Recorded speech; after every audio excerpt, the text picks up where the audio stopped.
Ici, dans notre propre pays, l'ambassadrice israélienne a taxé de terroristes tous ceux qui ont été tués lundi, y compris les enfants et les bébés. Alors j'ai entendu, Monsieur le ministre, que vous l'avez convoqué. Convoquer, c'est bien, mais je crois qu'il faut aller plus loin que ça. Nous estimons avec le PTB qu'il est temps d'expulser cette ambassadrice pour de tels propos.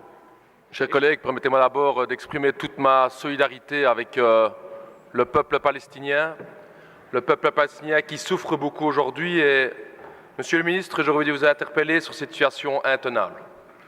Situation intenable dans la bande de Gaza, où des manifestants pacifistes se sont fait tirer dessus par des snipers avec des balles exprès pour faire mal, pour déchirer les os, pour déchirer les muscles par l'État israélien. Et chers collègues, une fois de plus, nous ne pouvons que dénoncer l'hypocrisie de la communauté internationale et plus particulièrement de l'Europe et de la Belgique. N'importe quel autre pays au monde aurait fait le quart de la moitié de ce que fait Israël, on aurait déjà appliqué un embargo. N'importe quel autre pays du monde aurait été chercher une telle répression, appliquer une telle répression, qui aurait déjà eu des motions et des sanctions. Mais non, quand il s'agit d'Israël, on se tait. Quand il s'agit d'Israël, on fait quelques déclarations, mais surtout, aucune sanction. Pourquoi ce deux poids, deux mesures? Pourquoi tellement intervenir contre les autres pays et jamais prendre des sanctions contre Israël? Ça, c'est la question que l'ensemble des peuples du Sud nous pose comme question. Pourquoi cette hypocrisie? Ici, dans notre propre pays, l'ambassadrice israélienne a taxé de terroristes tous ceux qui ont été tués lundi, y compris les enfants et les bébés.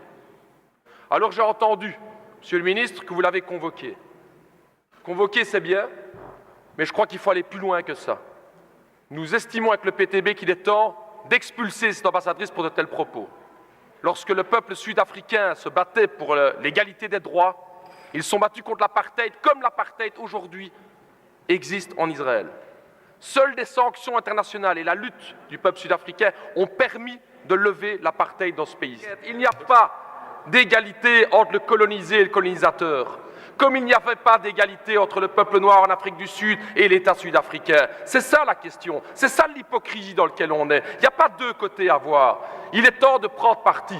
Et prendre parti, vous le savez tous ici, et c'est ça l'hypocrisie. Du côté des partis de droite, c'est que Israël n'entendra aucun autre message que la pression économique ou la pression militaire, mais vous le savez très bien, maintenant qu'ils ont l'appui des États-Unis, ils s'en foutent complètement des petites déclarations, vous le savez. Et c'est ça qui est hypocrite, un petit fax qu'on envoie, une petite convocation. Il est temps de prendre des mesures aujourd'hui, parce qu'il y a un peuple palestinien dans la bande de Gaza. 95% de l'eau n'est pas potable. Que ferions-nous? Que ferions-nous si nous étions là?